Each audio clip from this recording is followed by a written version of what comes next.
Another day, another basketball stories na naman ang pagkukwentuhan natin. At ngayon nga ay pag-uusapan natin ang inilabas na balitang mayroon nga na pong matapang na pahayag si Draymond Green sa Western Conference at ang balitang may malaking advantage na naman nga na pong ibinigay ng NBA sa Philadelphia 76ers. Sa kabila nga po ng kadami-daming player movement na nangyari ng mga nagdaang linggo, ni sa man nga pong bagong players ay walang nakuha ang Golden State Warriors mula sa trade market o di sa free agency market. Ito na nga po ang mismong dahilan bakit minamalit sila ng mga fans at analyst sa halos lahat ng mga shows at interview. Ika ngay sa hawak nga po nilang lineup ngayon ay wala silang tsansa na makapasok malang sa playoffs o di kay makaangat ng maaga sa standings ng West. Pero kung si Draymond Green nga pa ang tatanungin, wala rin naman nga po siyang pakialam kung wala silang nagawang bagong move. Matapang nga po nitong sinabi na naniniwala pa rin siya na kaya pa rin nga po nilang makipagsabayan sa West at ang pinakadahilan nga po nito ay ang pagkakaroon pa rin nila ng isang Stephen Curry.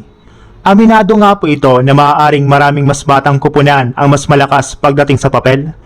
Pero hindi rin naman nga po dapat maliitin ang JSW dahil kapag naging healthy ang kanilang core at nag-click ang kanilang supporting cast ay posible pa rin maging championship contender ang Golden State Warriors. Kilalang kilala na rin naman nga po ninyo si Stephen Curry lalo pat napatunayan na nga po nito na kaya nga po niyang buhatin ang JSW para makapasok sa playoffs at makapag-compete sa titulo.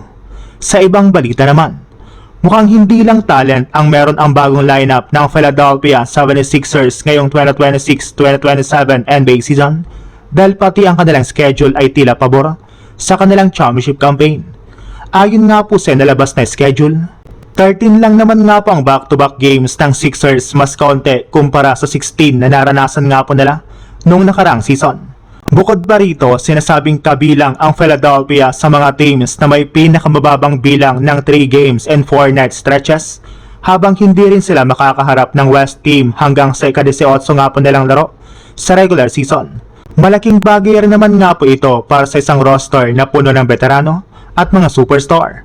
Sa paunguna nga po nila Joel Embiid, LeBron James, Jaylen Brown at Tyrese Maxey ay mas magkakaroon nga po sila ng pagkakataong maging fresh at healthy habang tumatakbo ang mahabang regular season. Pero hindi rin nga po basta-basta ang simula nila sa opening night since haharap nga po agad ang Sixers sa defending champions na New York Knicks sa Madison Square Garden. Kaya mukhang ang Sixers nga po mismo ang may hawak ng malaking advantage at kailangan na nga po nila itong patunayan sa court.